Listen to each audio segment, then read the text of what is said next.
बेटी की ससुराल। छोटे से गांव की सुशीला नाम की एक महिला ने कुछ साल पहले पशुपालन करके दूध का काम शुरू किया था। अपने काम की शुरुआत उन्होंने 2 पशुओं से की। दूध निकालने और फिर दूध बेचने के काम खुद ही करती थीं। हालांकि उनका भरा पूरा परिवार है। बच्चों की शादी हो चुकी है। बेटी की शादी पिछले महीने ही हुई थी। आस पड़ोस के घरों की महिलाएं उन्हीं के यहाँ दूध लेने आती हैं। आज सुबह जब पड़ोस में रहने वाली मंजू सुशीला के घर दूध लेने के लिए डोली लेकर पहुंची तो उस समय सुशीला आंटी फ़ोन पर बात कर रही थी। अतः मंजू ने कुछ क्षण रुकना ठीक समझा और सुशीला आंटी ने रुकने का संकेत भी किया तो वह रुक गई। सुशीला आंटी की बातें पास ही बैठी मंजू के कान में भी पड़ रही थीं। वह अपनी उस बेटी से बात कर रही थी जिसकी शादी पिछले महीने ही हुई थी।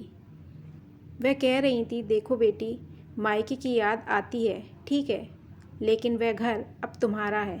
तुम्हें अब अपना सारा ध्यान अपनी ससुराल की खुशी के लिए लगाना है और बार बार फ़ोन मत किया करो। सबसे चोरी छुपे तो बिल्कुल भी नहीं। जब भी यहाँ फ़ोन करना तो सास या पति के सामने करना। पति की खुशी में ही पत्नी की खुशी होती है।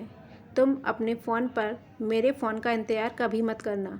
मुझे जब कभी भी बात करनी होगी तो मैं तुम्हारी सास के या दामाद जी के नंबर पर फ़ोन लगाऊंगी, तब तुम भी बात करना।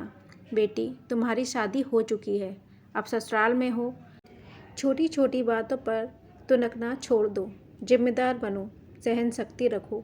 अपना घर कैसे चलाना है, तीज त्योहार कैसे करने हैं, ये सब अपनी सास से सीखो। हर घर के अपने तौर तरीके होते हैं। एक बात हमेशा ध्यान रखो, ससुराल वालों का सम्मान करोगी तो सम्मान पाओगी।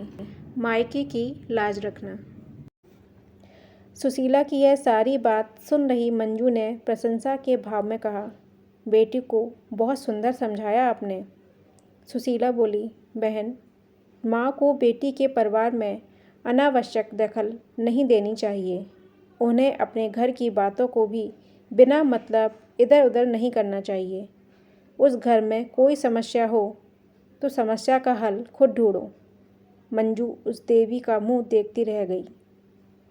सभी माँ को इसी तरह से सोचना चाहिए ताकि बेटी अपने घर को खुद का घर समझे और उसके घर में खुशहाली आए।